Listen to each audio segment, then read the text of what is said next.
Everyone, welcome back to law preps official YouTube channel. मैं हूं आपकी सीआर गाइड नुपुर एंड आज का वीडियो बहुत ही इंटरेस्टिंग होने वाला है because as you all know कि हमारे क्लैट 2026 में सिर्फ और सिर्फ 60 डेज बचे हैं एंड आई नो दैट आपका माइंड भी बस कर रहा है with topics like inference, assumption, strengthening, weakening. ये सारे सीआर के कॉन्सेप्ट्स आपके माइंड को अभी एकदम बस कर रहे होंगे, but I have got it all covered for you all.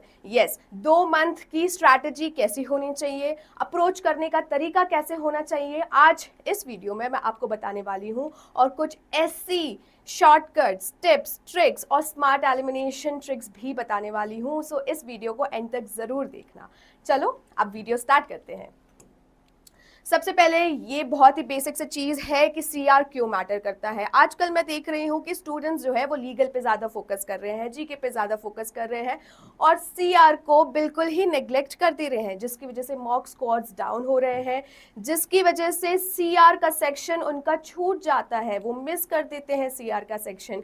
But let me tell you that CR CLAT में 24 to 26 मार्क्स के अराउंड का क्वेश्चंस सीआर से बनते हैं, सीआर सेक्शन में से बनते हैं एंड अगर आप उसे नहीं अटेंड करते हो then it is going to cost you a lot. So trust me, CR अगर टफ लगता है तो उसे नेग्लेक्ट करना छोड़ दो। सीआर अगर आपका स्ट्रॉन्ग होल्ड है तो उसे और स्ट्रॉन्ग बनाओ प्रैक्टिस करके, लेकिन सीआर से पीछे मत भागो, लेकिन सीआर को एकदम स्ट्रॉन्ग करना है, सीआर को अटेंड करना है, सीआर से पीछे नहीं भागना है।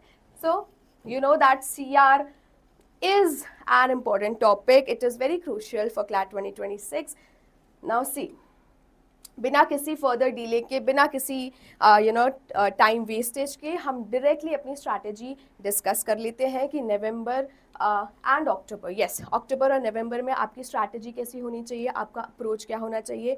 मैं इस वीडियो में आपको वीकली टास्क बताऊंगी कि वीकली बेसिस पे आपको क्या करना है। अगर आप नए हो और आप मुझसे ये क्वेश्चन पूछते हो कि मैम क्या 2 महीने, क्या ये 60 डेज इनफ है, यस रिगरस प्रैक्टिस के साथ में और कंसिस्टेंसी के साथ में 2 months are sufficient for you. आपके अभी भी चांसेस है कि आप क्लैट 2026 क्रैक कर सकते हो। So let me tell you कि अक्टूबर में आपको किस चीज़ पे फोकस करना है। अक्टूबर जो है वो आपको first of all concept building पे काम करना है and second most important thing for October is accuracy.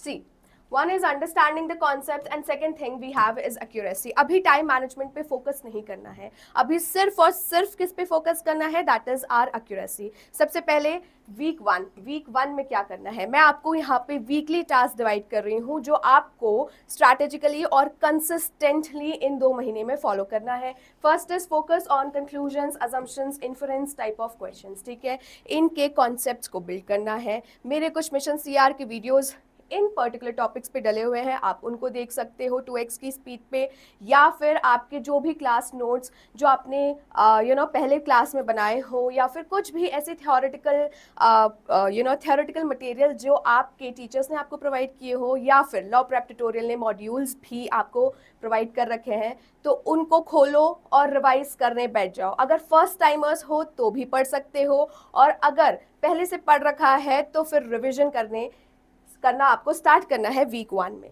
Right. Don't time yourself, as I have mention कि आपको इस बार अपनी एक्यूरेसी पे काम करना है और टाइम मैनेजमेंट पे अभी फोकस करने की ज़रूरत नहीं है। सो अक्टूबर मंथ में आप क्लियरली सिर्फ और सिर्फ एक्यूरेसी पे ध्यान दोगे। सो अभी टाइमर लगा के बैठने की ज़रूरत नहीं है, अभी सिर्फ और सिर्फ एक्यूरेसी पे ध्यान दो। पैसेज को पढ़ो, पैसेज को समझने की कोशिश करो, क्वेश्चंस के कॉन्सेप्ट समझो, क्वेश्चन क्या पूछ रहा है, क्वेश्चंस में किस टाइप के लॉजिक लगते हैं, क्वेश्चंस को करने का अप्रोच क्या होता है, ये सीखो अक्टूबर में एंड दैट्स ऑल, ठीक है, that's all for week 1। Now अब हम वीक 2 की बात करते हैं, move to strengthen and weakening arguments. Now अब जो बचे हुए टॉपिक्स हैं जिसमें कॉन्सेप्ट क्लैरिटी की जरूरत है, ऐसे टॉपिक्स पे मूव करो। First is strengthening, second is weakening, ठीक है। फर्स्ट वीक में हमने कंक्लूजन, अजम्पशन और इन्फ्रेंस जैसे क्वेश्चंस पे फोकस किया था। सेकंड वीक में strengthening, weakening and also common logical flaws is also an important topic, उस पर भी फोकस करना है। तो वीक 2 तक आपकी कॉन्सेप्ट सारे बिल्डअप हो जाना चाहिए।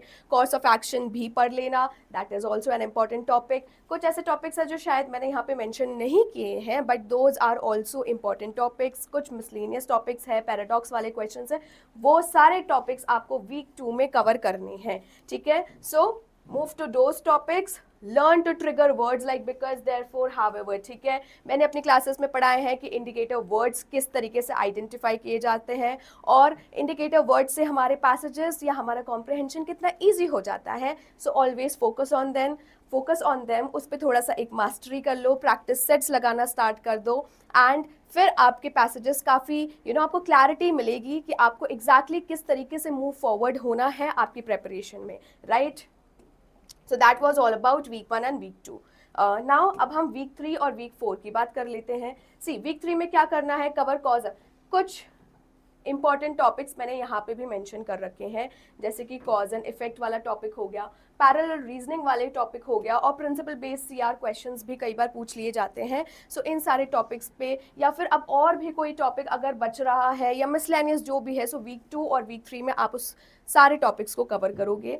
Also I am again and again saying कि आपको सिर्फ और सिर्फ कॉन्सेप्ट बिल्डिंग पे फोकस करना है अक्टूबर के मंथ में। अगर आपके कॉन्सेप्ट्स क्लियर नहीं होंगे और आप डायरेक्टली मॉक लगाना स्टार्ट कर दोगे या डायरेक्टली क्वेश्चन टाइप्स पे जंप करोगे, then it is not going to help you at all. So सबसे पहले कॉन्सेप्ट बिल्डिंग पे काम करो। कॉन्सेप्ट क्लैरिटी होना बहुत बहुत इंपॉर्टेंट है सीआर में, ठीक है। These questions often look tricky but have predictable patterns, ठीक है। ये वाले इस टाइप के जो क्वेश्चंस होते हैं ये थोड़े से ट्रिकी होते हैं नेचर में। येस, स्टूडेंट्स को थोड़े से डिफिकल्ट लगते हैं, थोड़ी सी डिफिकल्टी भी फेस करनी पड़ती है स्टूडेंट्स को एक्चुअलिटी में। बट अगर आपने इसकी ट्रिक सीख ली, अगर आपने इसके पीछे का लॉजिक समझ लिया, तो they will be very easy for you, ठीक है। बहुत इजी हो जाएगा ये सारे टॉपिक्स आपके लिए। नाउ वीक 4 में आपको क्या करना है, वीक 4 में आपको करना है mix all types, all question types, ठीक है। जितने भी क्वेश्चन टाइप्स हम लोगों ने कवर किए हैं वीक 1, वीक 2 और वीक 3 में, उन सब को मिक्स करना है और फिर डिफरेंट टाइप्स के क्वेश्चंस को अलग अलग टाइप से प्रैक्टिस करना है, ठीक है। वीक 1, वीक 2 और वीक 3 में हम लोगों ने कुछ पर्टिकुलर क्वेश्चन स्टेम्स पे फोकस किया था, कुछ पर्टिकुलर क्वेश्चन टाइप्स पे फोकस किया था, और उन्हीं के बेसिस पे हमने प्रैक्टिस की थी। लेकिन अब वीक 4 में क्या करना है, मिक्स्ड क्वेश्चंस लगाने हैं, बैठ के सेक्शनल्स लगाने हैं, बैठ के मॉक्स में जो सेक्शनल होता है सीआर का उसको आप अटेम्प्ट कर सकते हो। मॉड्यूल्स में कुछ क्वेश्चंस दिए हुए हैं, उस पर आप देख सकते हो। नाउ सी व्हाट सेक्शनल जब लगाने बैठोगे तो एक 30 to 35 मिनट्स का टाइमर लगाना है, जिसके अंदर आप 4 to 5 पैसेजेस रहेंगे, और कोशिश करना कि उन 4 to 5 पैसेजेस को उन 30 to 35 मिनट्स में सॉल्व कर सको। आई नो रियल एग्जाम में ऐसा नहीं होगा। रियल एग्जाम में you will be having around 25 to 26 minutes for solving whole CR section. Whole CR section आपको 25 to 26 मिनट्स में सॉल्व करना होगा। लेकिन अभी अक्टूबर मंथ में हम स्टार्ट कर रहे हैं, तो उसमें 4 to 5 पैसेजेस 30 to 35 मिनट्स में सॉल्व करने की कोशिश करो टाइमर लगा के। लेकिन फिर नवंबर में हम वापस अपनी स्ट्रैटेजी जो है वो शिफ्ट करेंगे, and then we will bring back जो टाइमिंग हमने 30 to 35 मिनट्स अभी रखा है उसको हम कम करके लेकर आएंगे 25 to 28 मिनट्स मैक्सिमम, ठीक है। सो अभी वीक 4 में यही काम है कि आपको एक्यूरेसी पे फोकस करना है, स्पीड पे नहीं, इसलिए आप 30 to 35 मिनट्स का टाइमर लगा के रख सकते हो, ठीक है। और हमेशा अपने माइंड में ये सेट रखो कि speed without accuracy is useless. भले ही स्पीड आपकी कितनी भी ज़्यादा हो, लेकिन अगर एक्यूरेसी ही नहीं आ रही है तो फिर हमारी स्पीड किस काम की। इसलिए हमेशा फोकस करो एक्यूरेसी पे। मैं अपने स्टूडेंट्स को बहुत बार ये बोलती हूँ कि अच्छा एक पैसेज है, एक पैसेज के 6 क्वेश्चंस अगर प्रोवाइड किए गए, लेकिन अगर तुम एक्यूरेसी से 4 क्वेश्चंस भी सही करोगे तो भी तुम लोगों का सिलेक्शन हो जाएगा। लेकिन अगर स्पीड के साथ में 6 क्वेश्चंस किए हैं और उसमें से अगर 2 गलत चले गए, देन नेगेटिव मार्किंग होगी and it will cost you 0.5 number, ठीक है। सो 2 क्वेश्चंस छोड़ देना रिलेटिवली बहुत ही एक्सेप्टेबल या डुएबल चीज़ है इन कंपैरिजन टू उन 2 क्वेश्चंस को गलत कर देना, राइट। सो 4 क्वेश्चन भी अगर अटेम्प्ट कर रहे हो तो फुल एक्यूरेसी के साथ करो, शांति से करो, पूरे ओपन माइंड के साथ करो, ठीक है। Because over attempting is not our goal, right. Our goal is accuracy. जितने भी कर रहे हो उसको फुल एक्यूरेसी के साथ कर रहे हो, जितने भी क्वेश्चंस कर रहे हो उनको पूरे शॉर्ट आंसर्स है वो कि अच्छा इतने मार्क्स आएंगे ही आएंगे, right. So accuracy is the key. So first month, जैसे कि मैंने बताया, फर्स्ट मंथ जो हमारा अक्टूबर था वो एक्यूरेसी पे फोकस था, राइट।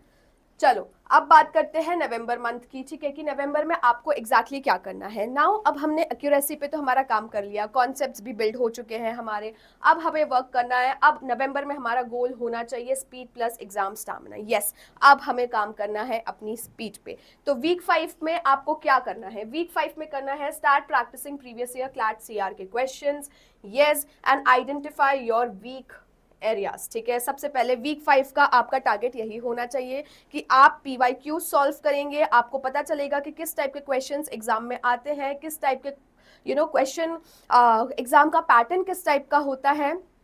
ऑल्सो आपको अपने वीक एरियाज पे काम करना है, अपने वीक एरियाज आइडेंटिफाई करना है कि किस टाइप के क्वेश्चंस में आपको प्रॉब्लम आ रही है। दो ऑप्शंस में कंफ्यूजन हो रहा है या फिर कॉमन ट्रैप ऑप्शंस में फंस रहे हो, ये सब आइडेंटिफाई करना है आपको वीक 5 में। नाउ वीक 6 में क्या करना है? Introduce timer practice 10 minutes for 2 passages, push yourself under pressure. अब आता है प्रेशर, ठीक है। नाउ अब आपको टाइम बेसिस पे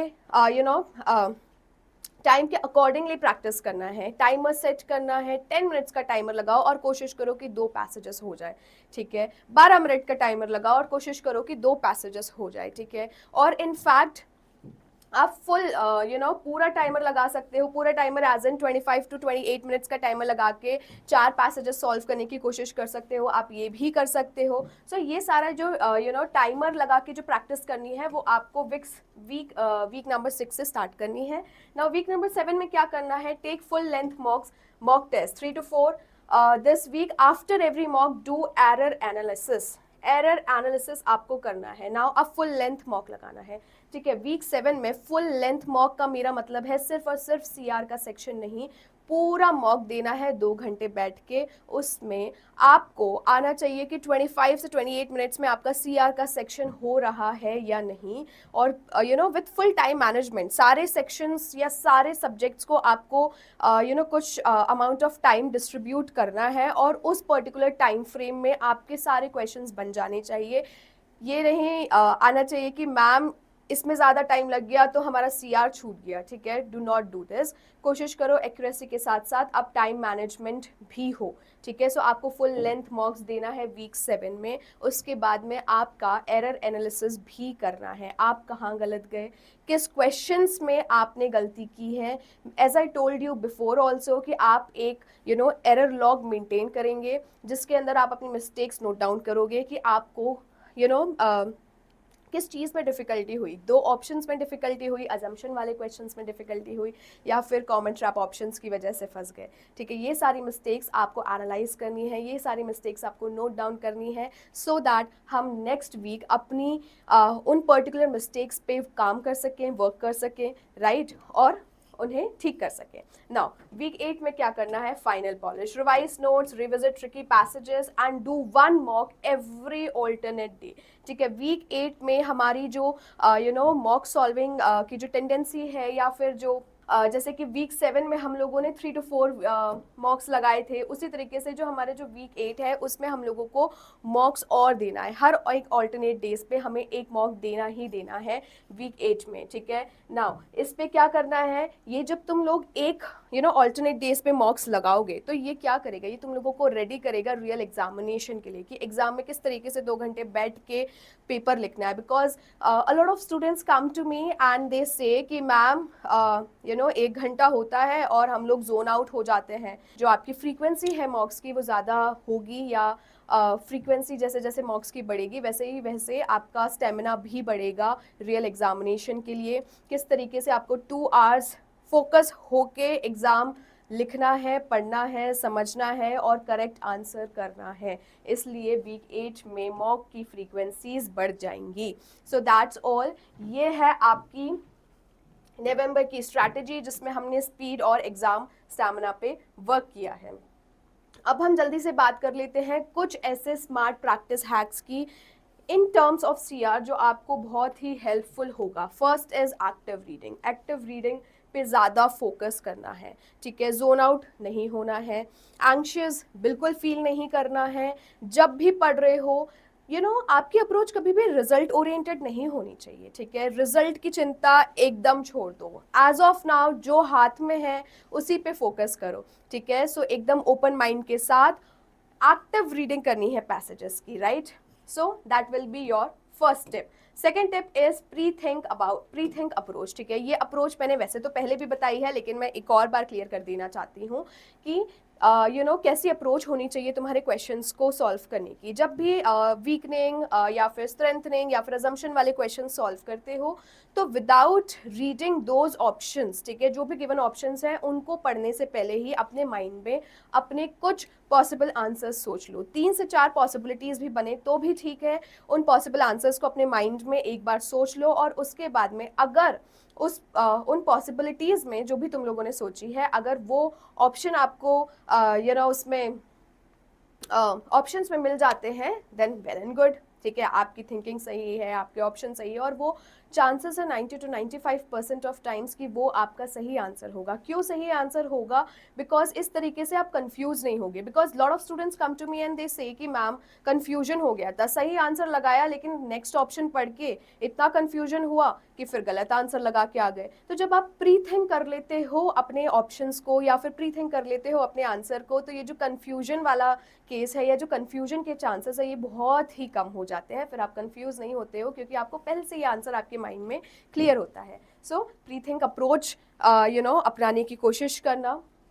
थर्ड इज एरर लॉग। अभी मैंने बताया था कि एक एरर लॉग मेंटेन करो, उसमें अपनी मिस्टेक्स लिखो कि कहाँ गलत गए, कहाँ सही थे, अगर गलती हुई है तो क्यों गलती हुई है, गलती अगर हुई भी है तो किस पर्टिकुलर क्वेश्चन टाइप में गलती हुई है। वो सब आपको मेंटेन करना है, ठीक है। CLAT style exposure, fourth is CLAT style exposure. मॉक्स लगाओ, PYQs लगाओ, ठीक है। एंड स्पेशली PYQs पे फोकस करो बिकॉज उससे तुम्हें पता चलेगा कि रियल एग्जाम का पैटर्न क्या होता है, ठीक है। So PYQs are a must, ठीक है। नाउ लास्ट में mock test strategy, correct sequence, ठीक है। मॉक टेस्ट की स्ट्रैटेजी क्या होती है, करेक्ट सीक्वेंस क्या। बहुत सारे स्टूडेंट्स को करंट सीक्वेंसिंग ही नहीं पता और उस सीक्वेंसिंग की वजह से वो मेंटली इतना रिटार्ड हो जाते हैं वाइल गिविंग मॉक्स कि उनका CR छूट जाता है या कोई भी सेक्शन छूट जाता है।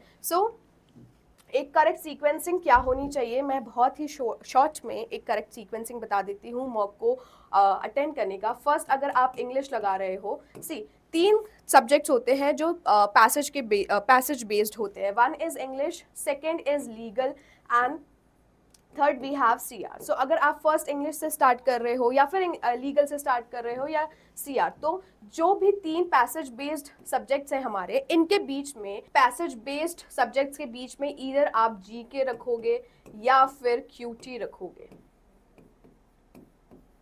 That is the correct sequence of attending any mock, ठीक है। सो इनके बीच में GK और QT रखने का क्या लॉजिक है? लॉजिक ये है कि इंग्लिश और लीगल और CR ये 3 सब्जेक्ट्स ऐसे हैं जो पैसेज बेस्ड होते हैं, थोड़े से मेंटली रिटार्डिंग होते हैं क्योंकि इनमें रीडिंग करनी पड़ती है। और वहीं पे हम अगर GK या QT बीच में रख देते हैं तो हमारा माइंड थोड़ा सा रिफ्रेश्ड फील करता है, हमारा माइंड थोड़ा सा ऐसा मेंटली रिटार्डेड फील नहीं करता है। So this should be the correct sequence of attending any mock. चलो now tip of the day, एक टिप देती हूँ। चलो, बहुत सारे बच्चे क्या करते हैं कि वो 2-3 मिनट में पैसेजेस पढ़ते हैं और फिर बहुत सारा टाइम लगा देते हैं क्वेश्चन सॉल्व करने में।